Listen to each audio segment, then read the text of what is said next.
আমাদের খাগড়াছড়িতে এমনও ব্যক্তি আছে যে চাইলে প্রতি বছর জাকাতের টাকা দিয়ে মিনিমাম মিনিমাম 4 থেকে 500 মানুষকে আজীবনের জন্য স্বাবলম্বী করতে পারে। তাহলে আপনি চিন্তা করেন, যদি আমরা জাকাতের চর্চাটুকু যদি করতে পারি, যারা জাকাত দেওয়ার জন্য উপযুক্ত তাদের জাকাত যদি দেওয়া হয়, তাহলে 10 বছর প্র্যাকটিস করলে বাংলাদেশে আর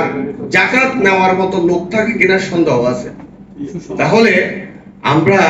এই বিষয়টাকে আমরা যদি একটু হাইলাইটস করি, আল্লাহর দেওয়া যে বিধান হাদিসে এবং পবিত্র কোরআনের মধ্যে একাধিকবার জাকাতের বিষয়ে বলা হয়েছে, তো এই জাকাতটা যদি আমরা সমাজের নিরিখে বিশ্বস্ত মানুষ দ্বারা যদি আমরা একটা বোর্ড তৈরি করি, কারণ আমাদের সমাজে আসলে কেউ যদি একটা ভালো কাজ করে, এটা কারো কাছে যদি ওই ভালো কাজের অফার নিয়ে যায়, তখন তার পিছনের বিষয়টা আমরা দেখি যে এই ভালো কাজের মাধ্যমে সে নিজে কোনো উপকৃত হচ্ছে কিনা। তো এই কারণে আমাদেরকে বিশ্বস্ত মানুষ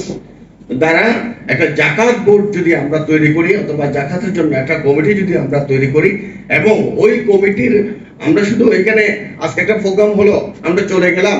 এটা কিন্তু টেকসই একটা কাজ হলো না। টেকসই কাজ হওয়ার জন্য চেইন ওয়ার্ক হওয়া দরকার, এবং আমাদের দেশে এগুলো নাই বলে আমরা আজকে পৃথিবী যাচ্ছে একদিকে, আমরা যাচ্ছি ভিন্ন দিকে। এটা আমি এইভাবেই বলি, বিশ্ব যখন বিশ্বায়নে আমরা তখন আলিয়ার পিছনে। তো আমরা এই অবস্থা থেকে মুক্তি পাওয়ার জন্য আমরা জাকাতটাকে অবশ্যই প্র্যাকটিস করব, এবং আমরা প্রত্যেক জায়গায় জাকাতের জন্য আমরা যেখানে যেখানে জাকাত প্রযোজ্য এইসব মানুষের কাছে, তাদের কাছে গিয়ে আমরা মোটিভেশনাল প্রোগ্রাম যদি করি, তাহলে আমার মনে হয় যে আমাদের সমাজের পরিবর্তন হবে।